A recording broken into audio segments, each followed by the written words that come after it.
This week, the Clarets were weathering storms from all angles. It's Southampton away. It's the Known and Never podcast.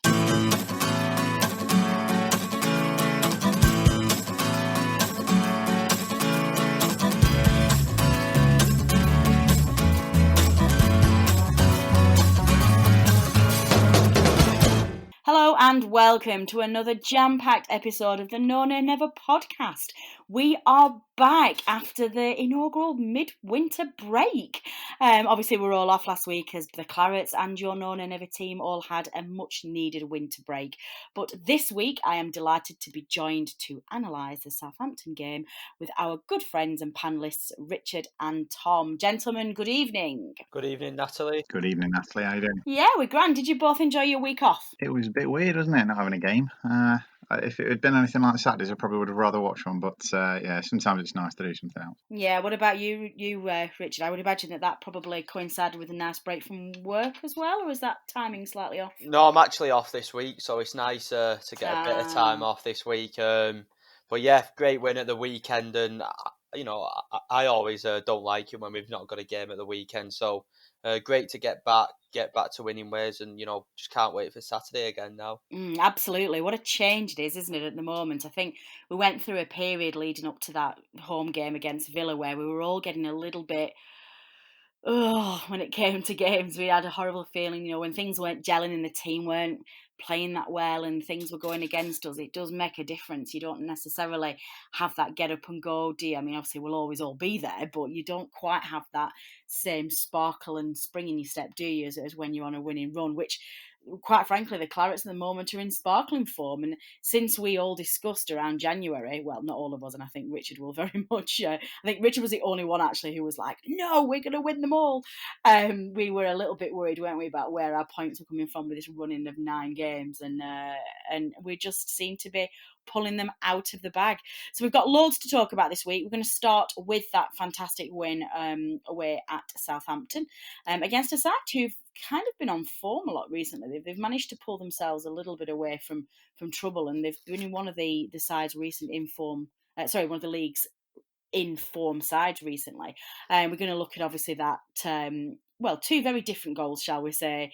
A few injury issues. We've got a few off the field things to talk about. And we're also going to start looking at the launch of our Champions League campaign. So let's get straight into there. And Tom, we will start with you as ever. I guess there's no way really to start other than right at the beginning of that game. The games at the weekend were all in danger of being suffocated by Storm. Was it Kiara? No, it was Dennis, wasn't it? It was the second weekend by Storm Dennis that hit the UK with some blustery weather. I think it's fair to say, at about 2 minutes into the game, the weather kind of helped us. Yeah, I don't know if it was the weather or Danny Ings or the goalkeeper or a combination of all three. I didn't think actually, it didn't seem that the weather had as much of an impact on the game as I was expecting it to. I suppose I was picturing one of those games where keepers take goal kicks and the ball keeps rolling out away from their foot before they've even had a chance to take it. So perhaps it wasn't quite as bad as I was anticipating. I think we see Westwood try and do that with a lot of his corners anyway. He'll aim for the goal and try and get it as low under the crossbar as he can. So it wasn't a massive surprise to me to see that the ball went that way. I think, as I say, probably the weather might have played a little bit of a part, but I think Danny Ings was the person who did us the biggest favour. I don't know if he misread it maybe because of the weather or if he just got his positioning slightly wrong, but what he was doing getting out of the way of that ball, I don't know. And then obviously you've got the keeper inexplicably 2 yards behind his line as well. Obviously we would have scored anyway, even if he got down to it, because it went straight back to Ben Mee. But a very bizarre goal. I mean, it's one of those goals where I sit back and think about how the Premier League likes to describe itself as the best league in the world. And you sit back and see something like that and you do wonder sometimes. But it was a big shock, but it was very enjoyable as well. Yeah, it really was. It's quite interesting, actually, because I would agree with you, Tom. I didn't think that the weather played a massive part in the game, certainly not as much as we were expecting to. But I must have read about 4 or 5 different media reports this week in reaction to the game who all make the specific point that Southampton really struggled with the weather conditions, but actually Burnley got it spot on and really coped very well with them. Richard, it was a dream start, wasn't it? And it's not very often that we get right on the front foot, but despite an absolutely fantastic start, we seemed to go into our shell a little bit after the goal. And I think, I'm not really sure whether they took them by surprise, or whether they just wanted to revert back to their game plan of just keeping things tight and getting to half time. But the early goal seemed to spur Southampton on rather than us, I thought. Yeah, we didn't. Obviously, when we got the early goal, 1-0 up, you think, can we take the game on? And we didn't really. We did sit back. We got in our shape. But I would counter that and say, until Ings scored, I didn't feel like we was in much danger of conceding. And, we all know how good form he's in at the moment, and it really was a great finish. So it was a difficult one, because I wouldn't exactly say, we was playing well, we was on the front foot, but I didn't really feel it in danger of conceding, and a bit of a wonder goal stopped, did make us concede in the end. But I think Dyche, he said in his post-match interview, he reminded him of that at half-time, that the game gives you nothing. And then I thought second half, we really kicked on well and took the game to Southampton and put in a really good performance second half, and just up that intensity level slightly from what it was in the first half. Yeah, definitely. And I'm not entirely sure that it's unusual to see a Burnley side have one half that isn't quite up to speed and then another half that is. It does happen to us on a regular basis, and we've had this a few times this season, haven't we, where we've had to analyse maybe a weak start or a second half performance that hasn't quite been up to scratch. But the most important thing is that they did manage to stay in the game. I'm not entirely sure the defence could take an awful lot of blame for that goal. I think you're right, Richard. It was an absolute wonder strike by Danny. And the more times I look at it, I'm quite sure he's got that angle, to be honest. It's kind of frustrating that he managed to hit it so well, because I actually thought that the defenders had put themselves in a really good position and had got themselves, in the right places to mark the right players. And he just seemed to find the only inch of space that he probably could do and put that in the back of the net. We had, and I'll bring this round to the second goal, because obviously, as the title of the podcast suggests, this is going to very much be a show that's dedicated to our little Matej Vidra. But Tom, I've heard reports. I got asked on Love Sport Radio last night, actually, this question, and I had not heard this, that Dyche had come out and said that essentially they didn't do any team talk at half-time, they just sat there playing Candy Crush. And apparently there'd been some real needling from the Southampton manager about Dyche, some very unflattering remarks about us and the way we play in Dyche's tactics before the game in the Southampton programme. And again, he was at it after the game as well, talking about how it's just, we got bullied by Burnley. It's that word we hear every flipping week. And also saying that, we knew they were going to only play a direct style of football, and their goal was a direct ball from defence into the strikers, and we didn't cope with it.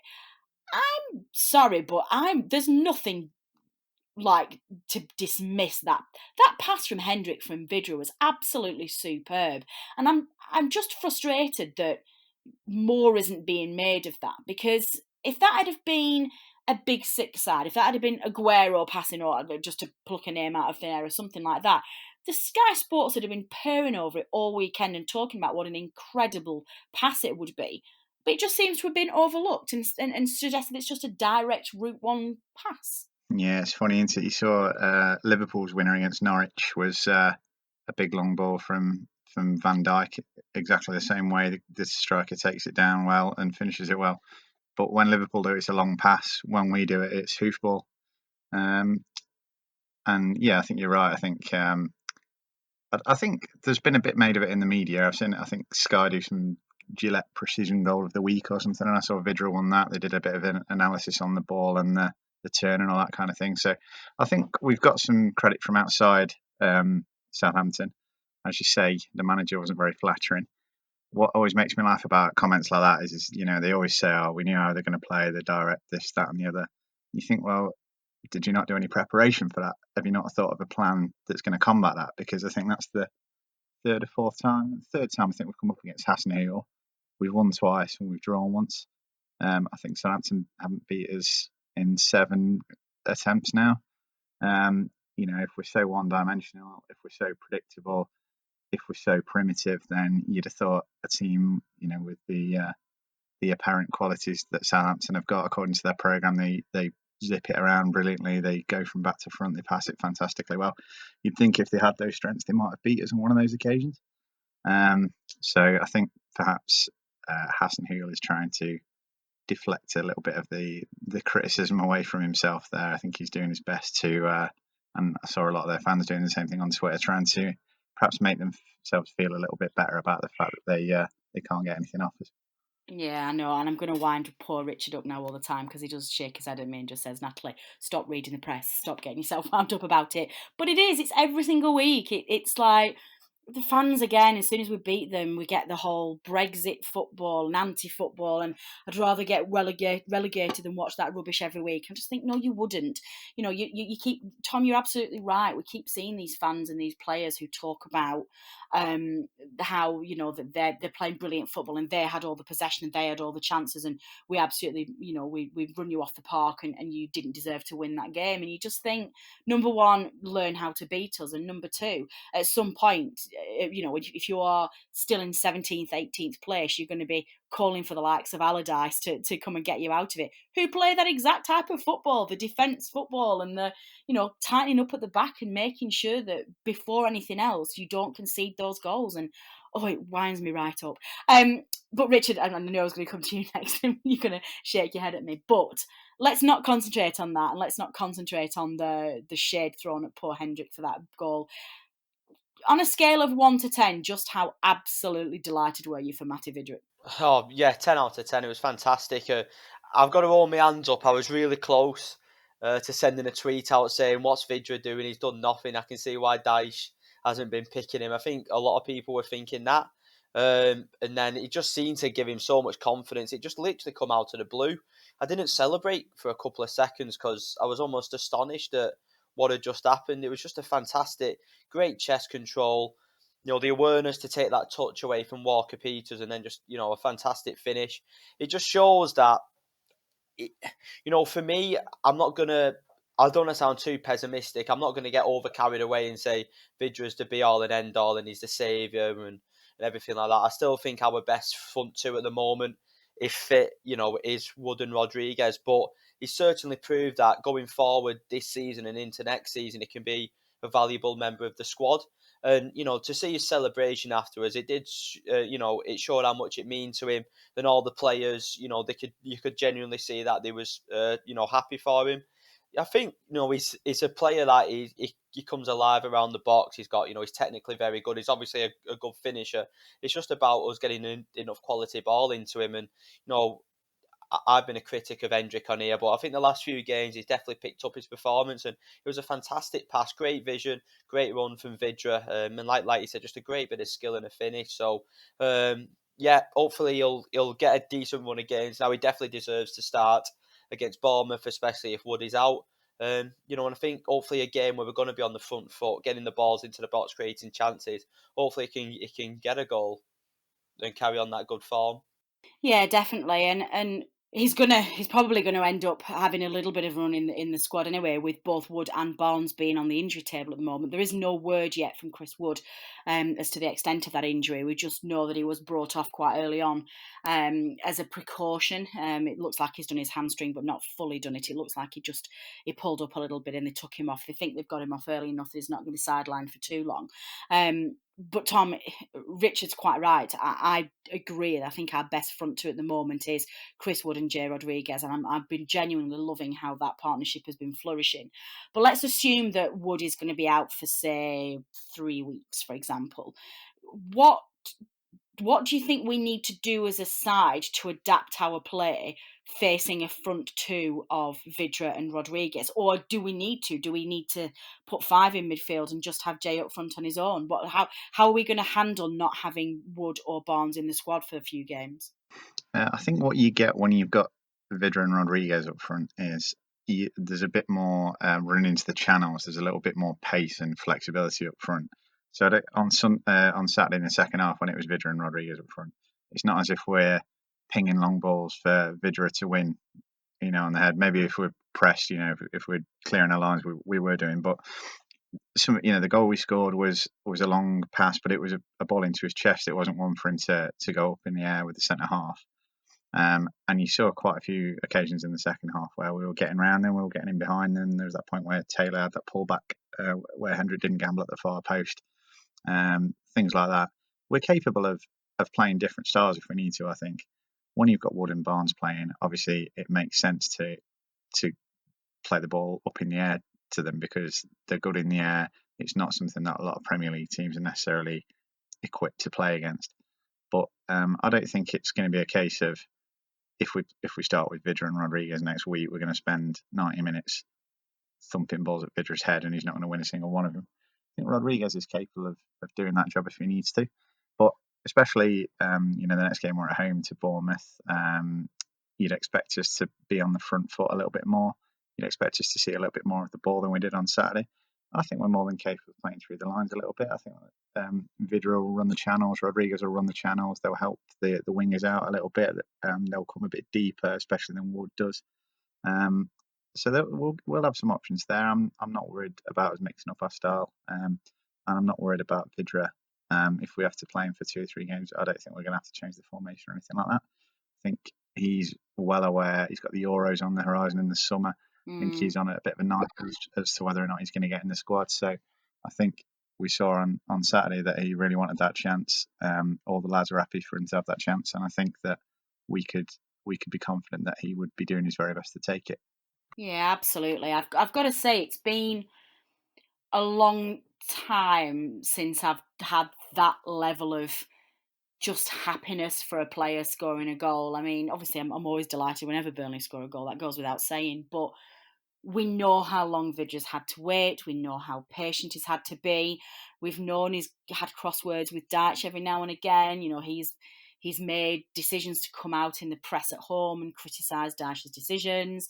Dyche has come out and told him he needs to smile more, and Dyche has had digs at him in the press when there's been shouts from the terraces for Vidra to come on, and he's been saying, you think he'd scored 20 goals last season. So there's obviously been a few, I'm not going to say problems between them, because I don't think it's that, but there's obviously been some prickly conflict between them about, and it's born purely out of desire to play. And his little face at the weekend when he scored and when he was doing his post-match interviews as well, just the smile on his face was an unbelievable joy to see. And I think my entire social media feeds were just full of Burnley fans, absolutely delighted for him, and I'm really, really pleased. I don't want Chris Wood to be out particularly long, obviously, but there is a little part of me, and especially now we've got the points on the board that we have, and we've got a little bit of luxury of taking a little bit of a deep breath this season. I agree with you, Tom. I think for Vidra to be able to get a bit of a run out and push for the Euro squad as well would just be absolutely fantastic. Richard, I just want to pick up on a quick point while you were, I wanted to stick on Vidra on that point, so I didn't want to touch it just then, but I want to go back to a point that you made during your reaction a couple of minutes ago about Jeff Hendrick. I know, like you say, not just you, I've been critical as well. There seems to be no happy medium with poor Jeff Hendrick. He either seems to be terrible or doing really well, the poor guy, and a lot of it is down to where he's being asked to play this week. But Richard, I completely agree. I think over the last few games he really seems to have come into his own. He's putting some performances in well. So with that in mind, we are hearing reports that he's not yet signing his new contract that's been put in front of him. Does that concern you at all? Let's ignore the squad numbers, but him as being a crucial part of this team at the moment. Are you in camp get him to sign as quickly as possible, or are you not particularly fussed if he doesn't? I think you've got to look at the bigger picture. You can't just... what I would say, if we lose Hendrick, how much is it going to cost us to replace him? Yeah, he's been playing well the last few games, but can we get somebody better than him on the right-hand side? 100%. I think we can do, but I would like him to sign a new contract because he's a good utility player. He can play out wide, he can play in midfield. He works hard of the team. He's a good professional. He's got a good attitude. But I think I said this in a previous podcast. If we can repeat what we've got down that left-hand side with Taylor and McNeil, on the right-hand side where I still think we need a winger and a full-back, then I think we'll we're doing well at the moment. I think we'll be an even better and an even more consistent side. So I would like him to sign a new contract for a couple of reasons. That we still need a squad. It'll cost us a lot of money just to replace him, and I would like us to sign an additional winger and to keep Hendrick. But at the same time, if he's asking for ridiculous amounts of money a week, high wages, obviously we don't know that. We're just speculating. Then I don't think he's in a position where he can do that. I would look at it on another way and go, if he leaves us, he's not going to get a better team than us. Absolutely no chance. I could only see him either going to a very good championship side or somebody who's just come up, who's maybe not got a massive budget. So to kind of summarise my point, yes, I would like to keep him, but as a squad player, but I still think we need the right wing positioning, upgrading going into next season. Yeah, I would agree with that, to be honest. I'd really like to see him signed. I don't have anything to add on top of that, Richard. I think that kind of covers it. I want to stick with the game, but I want to move into just having a quick moment of appreciation once again for our defenders, Nick Pope, well, the back five essentially. And Richard, sticking with you on this point. Obviously, we had to. Lawton had got himself a knock, so we had Barsley back in the side. But I thought all five of them were absolutely phenomenal at the weekend, to the point where there are calls for Nick Pope to actually be. I've been asked this question a lot this week by various media outlets. Nick Pope should be displacing Jordan Pickford as England's number one, so we'll debate that in a moment as well. Question marks as to why on earth the likes of Tyrone Mings are in the England side and Tarkowski can't get anywhere near it, and why, even though he is apparently one of the most informed centre halves in the entire Premier League, why people don't even mention Ben Mee at all. And we've talked about this on the podcast before, and obviously last podcast as well we talked about the potential for Charlie Taylor. But Richard, once again, after a sticky start at the beginning of the season where they were a bit out of sorts, I thought the defence were absolutely phenomenal at the weekend. Yeah, 2 goals conceded in 4 games. I just checked then on the stats. I think we've only let 4 shots on target in the last 2 games. And, when the defence is like this, you wonder why there's been games where we've conceded 3 and 4 and we've looked so sloppy. Tarky, for me, when he's playing like this at the moment, he's definitely better than Mings. And for me, he deserves... I think we've got an international game coming up. I think he deserves a goal because I think he's playing as well as any English centre-half at the moment.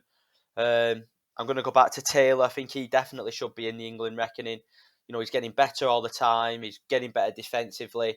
He's a threat going forward.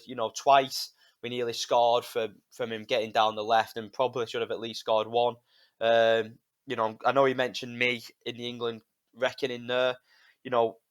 The amount of times that I hear Burnley fans criticise Ben Mee and slagging him off, I think it's completely just ridiculous and out of order. The guy's been here, is it 10 years now? Maybe less, but around that. Just great leader, great professional. He's just everything that epitomises Dyche's Burnley. And yeah, he might have the odd bad game, but they're still human beings at the end of the day. But time and time again, he always comes back and puts in good performances. One thing I will mention, and I am a Bardsley fan, I thought he struggled a little bit against Boufal. He was backing off him, letting Boufal come into the penalty area. And I think as soon as he went off injured and they brought Gineppo on, who was really poor, it seemed to help Bardsley and we looked a lot more secure then. Yeah, that's a good point. And then, with Pope again, just as an out-and-out goalkeeper, I've not seen enough of Dean Henderson. I know he's very highly rated and a very good young goalkeeper. I just think out of the goalkeepers that have been mentioned, Pope is out and out probably the most consistent and the one who makes the least glaringly obvious mistakes. I think only the goal against Chelsea where he let it through his arms was the worst mistake I've probably seen for Burnley. The reason he won't play for England is just because of his kicking and his distribution, and international football is a completely different game. And we can have that debate about Pickford for a long time, but he's never really let England down, and I don't think Southgate's going to drop him. But for me, I think the two Tarkowski should be in the squad, and I think Taylor's very, very close to being in that reckoning for it now. With Ben Mee, again, will his distribution just let him down, and that maybe that little bit of lack of pace to step up to that next level? Yeah, you're absolutely right, Richard. And Tom, I guess picking up on your views on the Nick Pope situation, the key word that we keep hearing during this England keeper debate is the distribution point, and Southgate has shown that he is unwilling to move away from that style of play of playing out from the back and kicking it about the back five. He wants that distribution style of play, and Burnley don't necessarily play that level, and he hasn't seen that from Pope. Whether or not Pope can play like that, if called upon, is not really the question. It's whether or not he's got the time to be able to adapt his play as naturally as that in time for the Euros. But it's Richard's right. Pope is a better keeper, and should it just come down to the distribution point, why Pickford should just keep hold of that jersey and I don't know. There's a lot of calls for Pickford to be dropped. Yeah, it's something that seems to be gathering a bit of momentum, doesn't it? You have to remember as well, the last England game, I think, was the qualifier against Kosovo, and he did start Pope in that game. Obviously, it was a dead rubber. We qualified anyway, so maybe he's a little bit closer to his thoughts than we're thinking.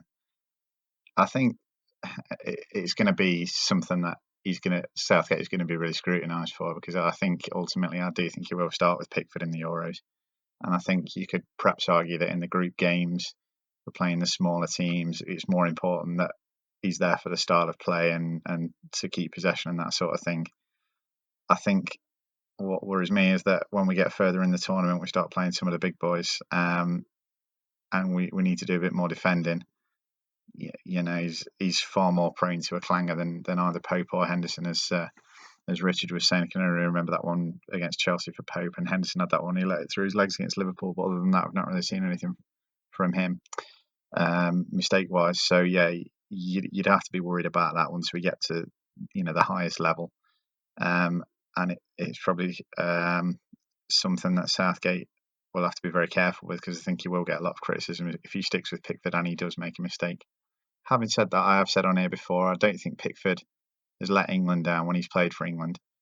And if Southgate's looking at it like that and basing it purely on his international form rather than his club form, you can see why he would stick with him, in my opinion. And I think that is what will end up happening. But I've got a niggling worry that it's going to end up costing us, and I hope I'm wrong. Yeah, and I have that same fear. Do you not think, look, I know this never happens and I know what your answer's going to be, but can there ever be a justification for swapping your keepers in and out depending on what style of team you're playing? So where we are, facing a side that are going to hit us with the attack and we don't have the luxury of being able to play out from the back, put Pope in to be a better shot stopper? Or is that just too risky a strategy in a knockout tournament to mess with your keeper? Like you say, it's not something that you see very often, and I think there must be a reason for that. I know they talk a lot about how it's important for continuity with the goalie in the back four, having confidence in the keeper.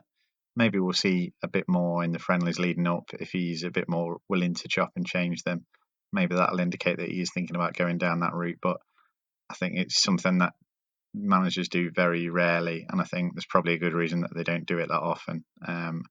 So I think it would be very brave of Southgate to do that. It might be a good solution, but I don't expect to see it. No, neither do I. Final word from you then, Richard, on the game before we move forward.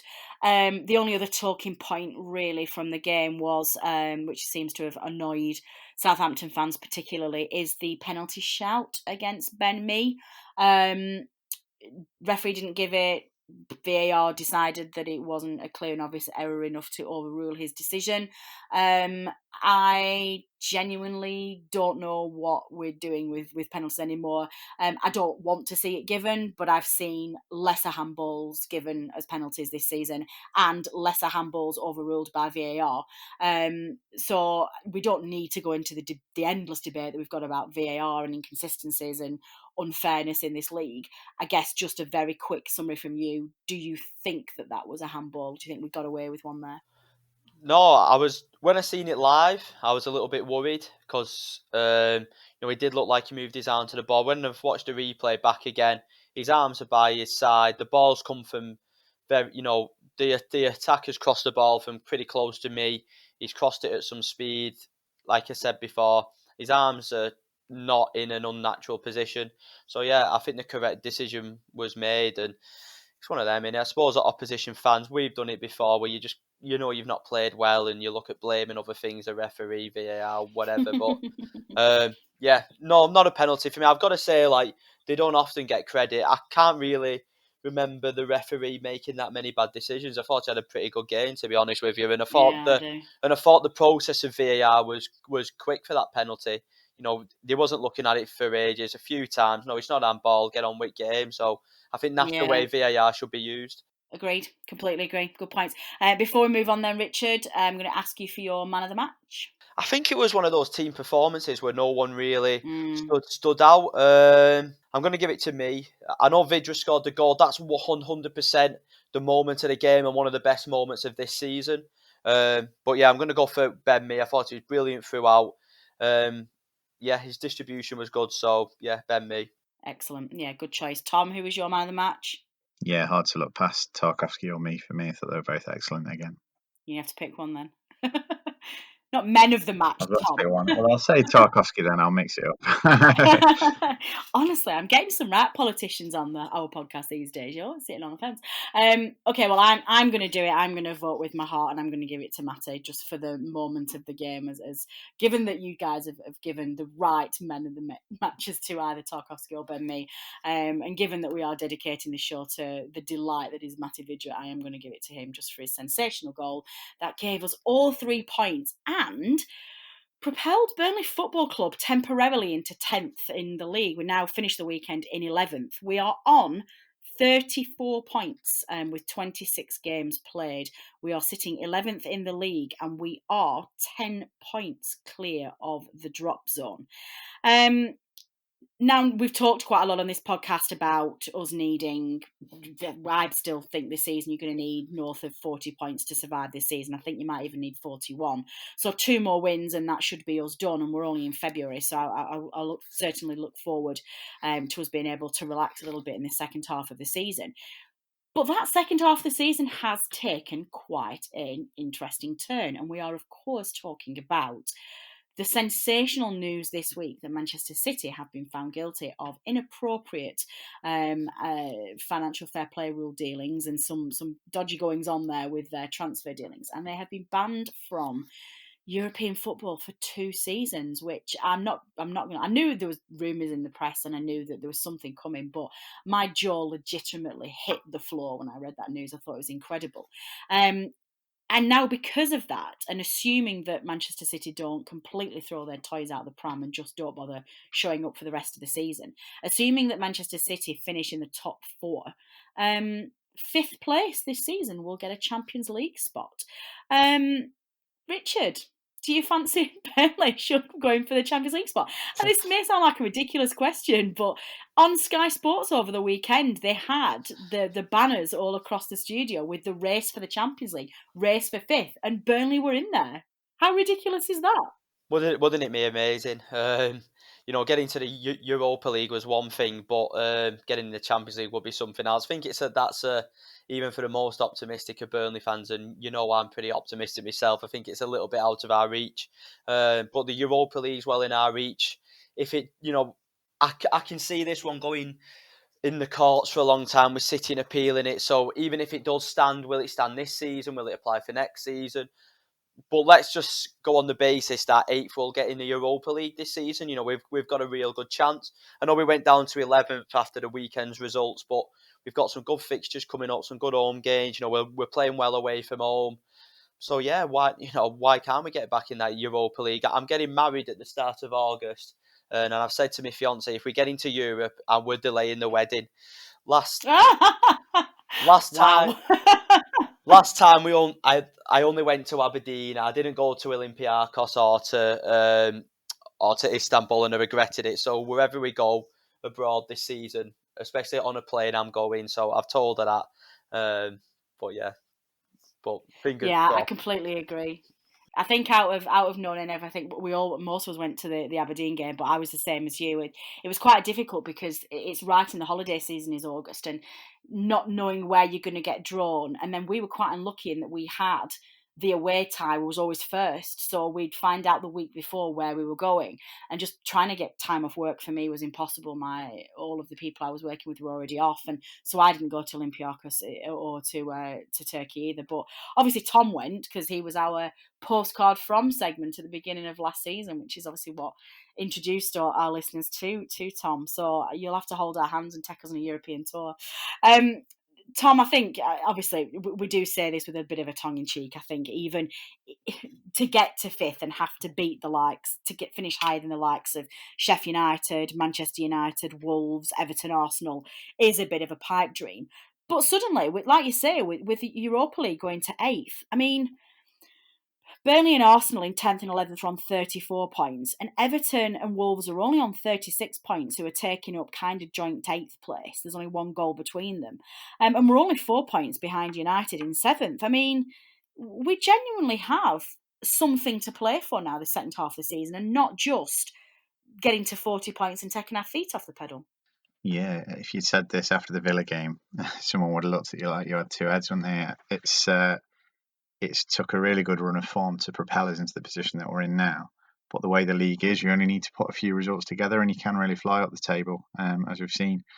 And I do think as well, our running is quite kind. Like, I think we've already played, I think, 5 of the top 8.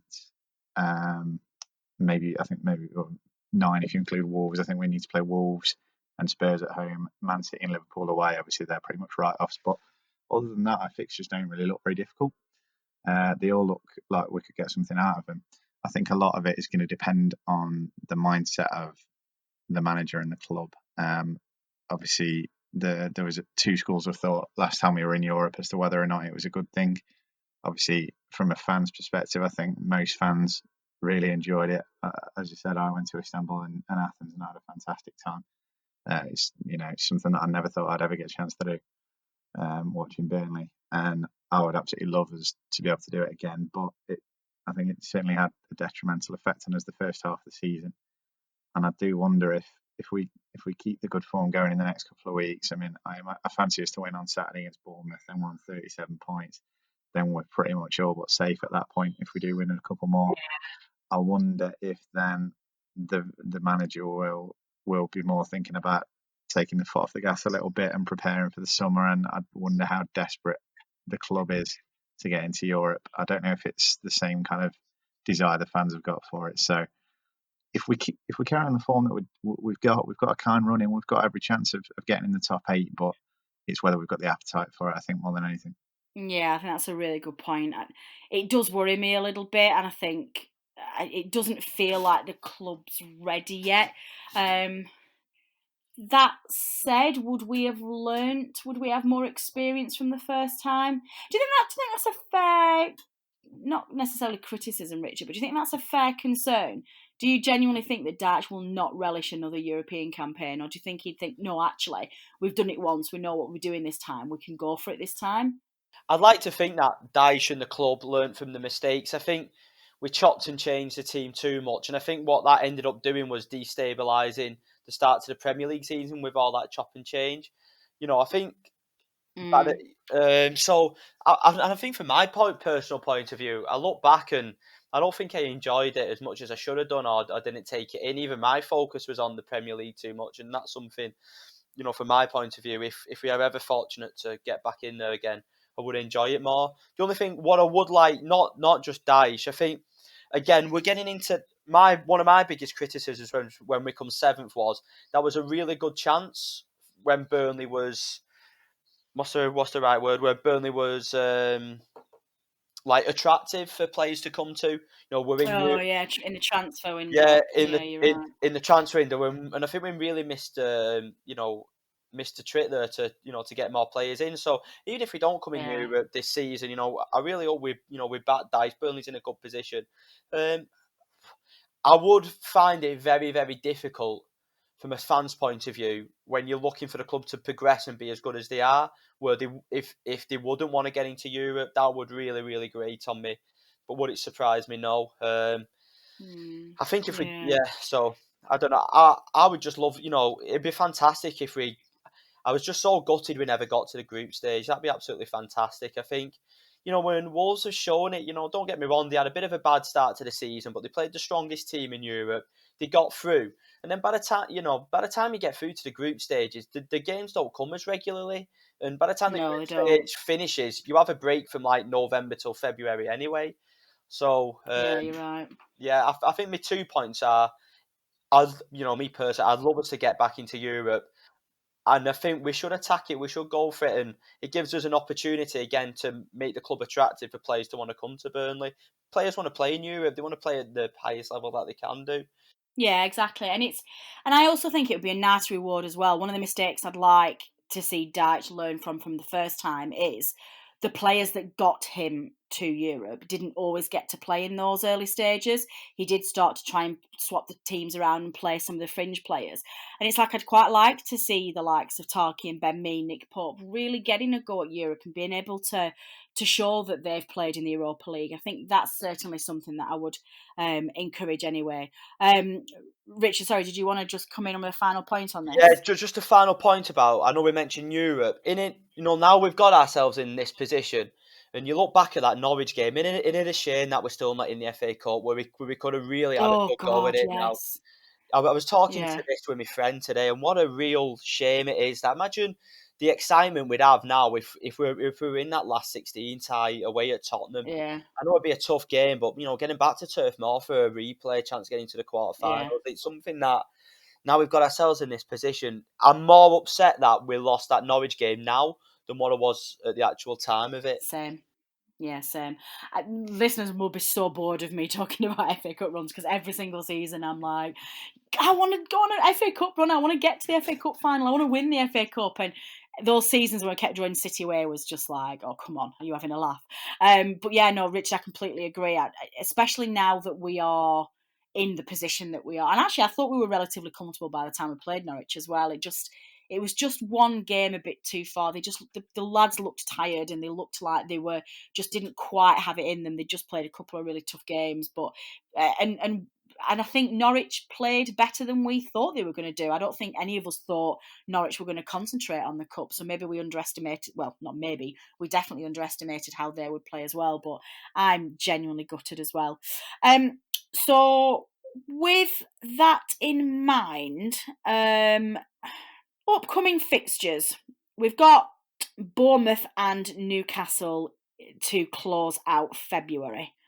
Tom, out of those games, how many points do you think we'll get? Do you think we can win 2 out of 2 there? Or are we looking at maybe a Bournemouth win and a point at Newcastle? What are we looking at there? Yeah, if I was looking at those both as a neutral, I would say I think we usually beat Bournemouth. If there's anything riding on it, we usually beat them pretty comprehensively as well. I think they're similar to Southampton in that they whinge about the way we play, and they tell us we're very predictable, and yet they can't set themselves up to beat us at all. So I'll be surprised if we don't win on Saturday. I think Newcastle game is probably, again, if I was looking at it as a neutral, I'd say it's got 0-0 written all over it.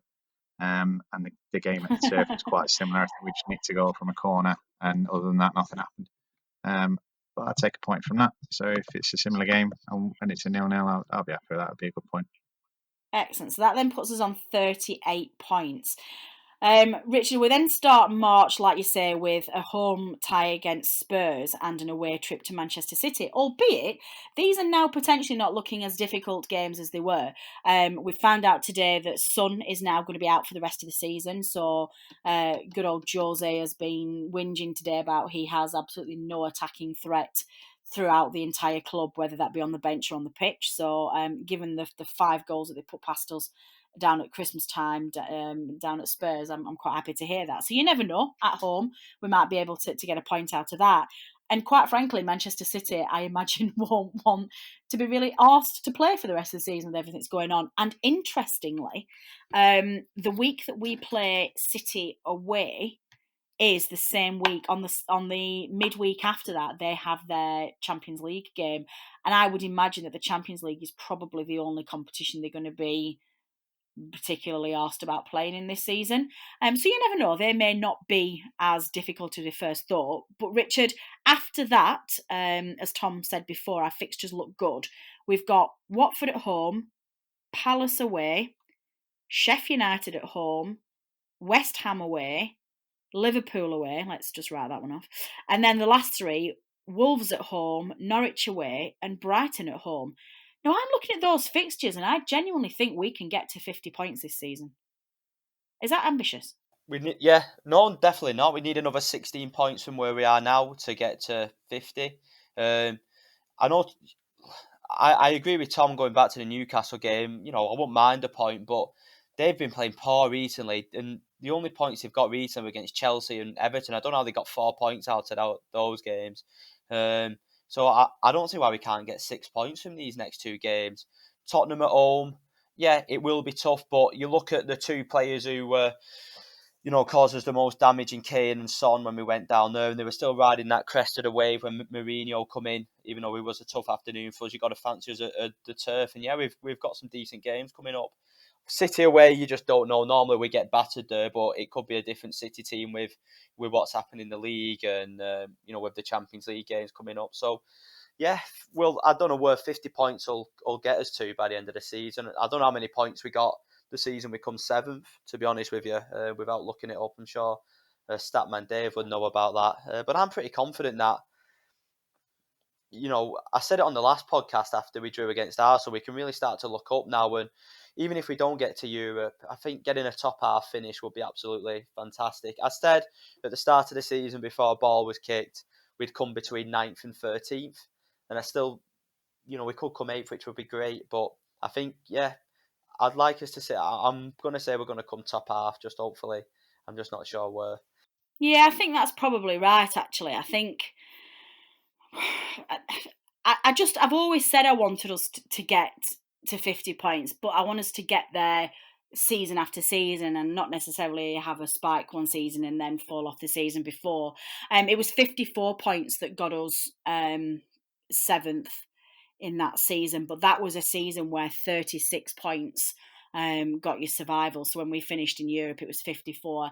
I think it's probably going to be more than that this year because as we've said before, a lot of the points from the top 6 have been cascading down the leagues, and there's been a lot more points up for grabs, which is why you're going to need, I think, north of 40 to survive. The fact that Swansea went down that season on 33 just goes to show that a lot of the points were up top. So I think you probably need. Oh no, it's going to be the other way around, isn't it? So you might be right. Actually, 50 might do it. If you're going to look at going down to 8th, just 49 points got 8th in that season. So I'm not sure which way that maths would work round. I think I've got that the wrong way round, but let's not dwell on that. I will ask Statman Dave for the preview show at the weekend. So I guess I think all you've said about Europe is right, and I think where we finish in the league is right. I think where I would finish on this now is just to say, no matter what happens, whether or not the dream of a Champions League carries on for a few more games, or whether or not there is a realistic chance for us to finish 8th and get into Europe again, the main thing that I want to see is for us to maintain competitiveness. And I understand how hard we work these players because it's a small squad, etc., etc. But if we can finish in competitively, that then breeds a will to win. They'll carry that on to next season. The lads that will go to the Euros in the summer, well, the lad, Nick Pope, he'll have that. And then the other lads who've got their own clubs that they go to in the summer, the international players, they keep that winning mentality going. And that will attract players in the summer. So I think for me, I just don't want to see us peter out to nothingness at the end of the season. Let's keep that focus. Let's keep that drive. And then let's just have a really good start to next season. I think that's where I want to go. I want to just finish off then very briefly before we finish with just a bit of news off the felt. Tom, Ben Gibson. Bit of a weird one. He's left and gone to, well, he's not left, but he's gone to start training at Middlesbrough. I'm not really sure where to start unpicking that one. Can you lead us on the odd Ben Gibson situation, please? I think what's happened at the weekend has really brought it into very stark focus. I think there were a few comments from Dyche that were quite pointed about players working hard, keeping themselves right, waiting for their chance and taking it when it comes along. And obviously not something that Gibson's prepared to do. Now I can understand his frustration. To start with, we've paid a lot of money for him. He must have expected with the amount of money we were signing him for that he was going to get a lot more game time than he has gotten. I think it must have been really frustrating for him that the first half of last season, when Ben Mee wasn't in the best form, when the team wasn't playing very well, that he had the injuries. I think he had a hernia, so he wasn't available for selection at that time. And obviously, me and Tarkowski have since turned the form round. But I think that's the point, really. I mean, me and Tarkowski, they're both playing really well. They're both very consistent. They very rarely get injured. They never get suspended. And I would say if you're Ben Gibson, you've just got to hold your hand up and say, well, yeah, I've got two really good players in front of me. The team's doing well, and all I can really do is keep working hard. And it should either of them get injured or should either of them get a suspension, I've got to be ready and take my chance. That's what Vidra's done. It'd be very easy for Vidra to have had a similar attitude. He hasn't had many chances. And I think it's probably fair to say, similar to Gibson, that in the last few times Vidra has had a chance, he's not really taken it. He hasn't impressed that much. I've certainly never been very impressed with what I've seen from Gibson when he's played, obviously with the caveat that he's not had a run. But I think to do what he's done, and effectively he's burned all his bridges, is very kind of very short-sighted, because we could have a situation next week where Ben Mee might get an injury that rules him out for the rest of the season. And if you're Gibson at that point, you're walking straight into the team. You've got 10, 15 Premier League games to show what you can do. And he's just cost himself any chance of that, of that happening. And it might also come back to bite the squad. If Tarkowski or me do get injured and we're playing long, there for the rest of the season, he's probably not as strong of an option. And maybe had Gibson got 10 games under his belt, he'd play himself into it, being an option like that. We've seen a few players we've signed who haven't gone straight into the team. Taylor, Tarkowski, Pope, they were all sat on the bench for a year when they came in. And now they're all Premier League regulars and they're all knocking on the England squad. So, yeah, obviously he's got frustrated. Obviously something's happened behind the scenes. There's a lot of talk about Watford putting in bids that never materialised.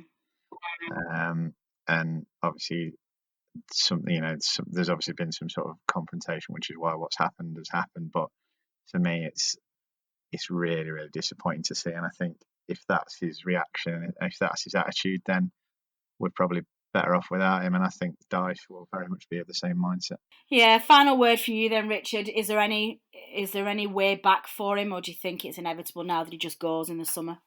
I heard he wore Middlesbrough pyjamas to bed as well, because he never seemed to stop going on about him on social media. Did you hear anything? No, I don't think there's any way back. From a more serious point of view, I think you do understand his frustration that he's not played, but like I said, he's been injured a lot. When he has played, he's not been particularly great. So I don't get. Obviously, he must have done something really bad for Dyche just to banish him and go to Middlesbrough when we've only got Long as backup. We seem to be taking an interest in Dale Fry, another centre half for Middlesbrough. I don't know much about him. I can see us signing him and Gibson staying there, to be honest with you, and then we all move on. But yeah, it's just a strange situation. And as fate has it, Vidra comes on when he looks like he's not going to play against and scores a great winner, and now he's probably going to get a run of games in the team and could have an extended, career at Burnley. So football's a funny game, but yeah. Just let him go back to Middlesbrough and just have the love in there, because that's what he seems like he wants to be to me. I think that might be my favourite comment. It's certainly in my top 5 comments of the known and never history. Ben Gibson wears Middlesbrough pyjamas in bed. I think that's going to chuckle me for the rest of the night. And I'm going to leave the podcast on that point. So that's a nice thought for you all listeners. Ben Gibson's Middlesbrough pyjamas. That's all we've got time for. It has been a jam-packed episode and lots to talk about. But let's just concentrate on an absolutely fantastic 3 points away at Southampton. Matej Vidra's wonder strike, a feel-good factor around the club, Champions League push. Why the hell not? My thanks as ever go to both Richard and Tom for giving up the time this evening and giving us such insightful feedback on everything that's been going on. Thank you both. To producer Matt, who knits all of this together and puts out the final version. Thanks, Matt. Oh, and also thank you, Matt, for stepping in on the preview show last week as well, while I was also taking a midwinter break. Thanks to Band Joyce, who provide our music for the podcast. But as ever, my final thanks go to you, the listener, for downloading and listening. Your support is very much appreciated, and we would not be here without you. I've been Natalie Bromley. This has been the None and Never podcast. Until next time.